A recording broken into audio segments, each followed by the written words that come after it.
yang kedua, ada keluarga model partnership. Keluarga model partnership. Suami istri sebagai partner untuk kerjasama tadi. Bisa sharing sebagai pasangan ekuivalen. Ya, umurnya ya 11 12 hampir sama, pendidikannya juga sama atau mungkin istrinya lebih tinggi, sama-sama mencari penghasilan, sama-sama cari nafkah. Jadi sama-sama dari keluarga mampu. Itu sekarang banyak keluarga model partnership. Kalau dicari dalilnya mungkin masih bisa untuk cari pembenaran, justifikasi.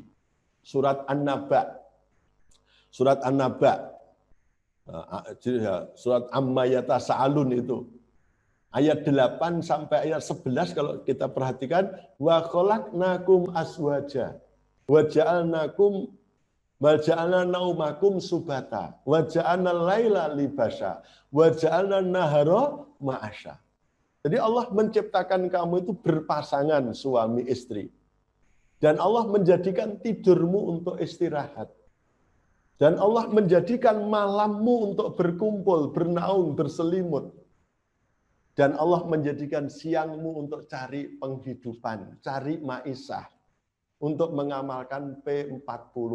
Pergi pagi, pulang petang, pantat panas, pinggang pegal, perut perih, pala pusing, beringas-beringis, perengat-engut, perak-perak, pendelak-pendelik, prak-prek, penghasilan pas-pasan, pungutan, pajak, premi, paketan pulsa, pol-polan, dan seterusnya itu. Jadi kalau dibalik, keluarga model partnership, suami istri berbagi, ya tadi, saling pengertian.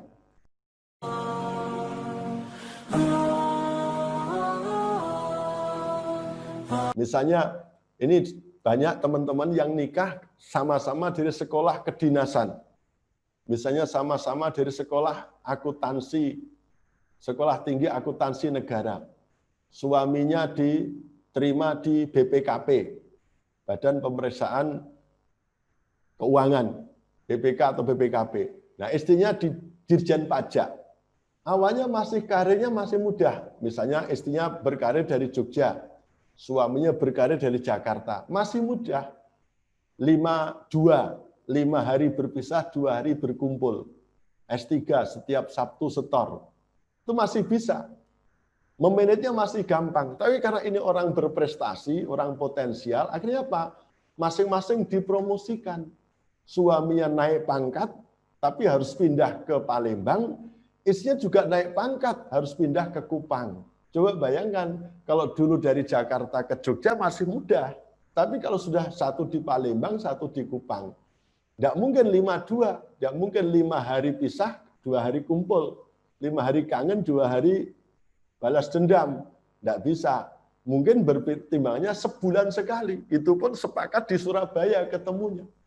Nah, pindah lagi suaminya ke Manado, istrinya ke Banten. Dan cuma itu, bahasa Jawanya jedungan. Memang mereka namanya orang berprestasi, ya ekonomi nggak jadi masalah. Cepat buat rumah, punya mobil mewah. Tapi ya rumahnya nggak pernah ditempati. Mobilnya yang jadi garasi saja. Anaknya ya yang ngasuh ya kakek neneknya atau pembantunya. Dan seterusnya. Atau diajak pindah-pindah ya siapa lagi mau bapak ibunya pisah. Itu keluarga model relationship. Kau di sana, kau di sini. Nah, untuk keluarga yang model ini saya sarankan untuk sementara oke lah. Tapi harus ada batas. Setidak-tidaknya kalau sudah usia 35 harus ada salah satu yang ngalah. Ya, salah satu yang ngalah untuk dinikmati, jangan sibuk mencari tahu-tahu mati atau hidup komplikasi. Oke, eman-eman kita menikah kok enggak pernah menikmati hasil pernikahan, cuma mencari sarana saja. Nah, kemudian yang keempat, ini ada keluarga model sip-sipan. Nah, keluarga model sip-sipan. Sekarang banyak di Jogja itu didirikan hotel, toko 24 jam, apotek 24 jam, rumah sakit, dan seterusnya itu. Nah, umumnya mereka itu merekrut tenaga kerja sekitar dari perusahaan tadi, sekitar hotel atau rumah sakit. Biasanya tingkat-tingkat SMP, SMA pendidikannya. Nah, suaminya diterima di bagian security, penjaga malam, istrinya di bagian administrasi kerjanya siang. Atau bagian cleaning service kerjanya siang. Coba bayangkan suaminya di kantor malam hari, istrinya di kantor siang hari. Jadi itu sip-sipan. Nah, karena jalan macet sering ketelingsipan bahasa Jawa, sering tidak ketemu. Akhirnya apa? Pakai kunci duplikat untuk buka rumahnya atau dikasih di tempat-tempat rahasia, anak dibagi kepada kakek nenek yang satu nenek yang lain. Mereka jarang ketemu. Maka rentan juga untuk terjadi perselingkuhan. Karena apa? Karena mereka tidak standar tadi.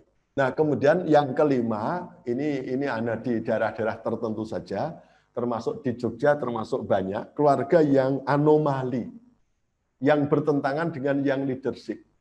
Di mana keluarga ini keluarga model burung merpati. Merpati itu yang agresif, yang betina. Yang agresif itu yang putri, yang cari nafkah, yang berkarir. Nah, suaminya menunggu di rumah. Ya, kadang-kadang tidak bisa membantu, cuma mancing, andok doro, gaple, dan seterusnya. Sehingga yang harus nyari nafkah istrinya, melayani suami istrinya, ngasuh anak istrinya, bersosial istrinya, suaminya cuma jadi pejantan. Ini juga banyak. Nah, oleh karena itu, bagi para calon mempelai, kalau ingin betul-betul membentuk keluarga yang sakinah, mawaddah, warahmah, idealnya, yakni keluarga model leadership yang enak untuk orang biasa. Bahkan orang luar biasa, calon tokoh umumnya membentuk keluarga model leadership. Kalau dua-duanya maju nanti malah kompetitif, tidak sehat semua. Kemudian paling tidak yang bisa ditolerir, yang masih mudah dijalani asal kita saling pengertian adalah keluarga model partnership. Nah, kalau Anda terpaksanya menjalani keluarga yang relationship atau sip-sipan atau yang tadi, yang anomali tadi, ya kalau bisa ya ada batasnya, jangan selamanya. Mungkin perjuangan dulu, ngumpulkan modal, nanti ditata kembali, ya membentuk keluarga yang mudah dijalani. Jangan sampai kita menjalani dalam sampai mati tidak sempat menikmati.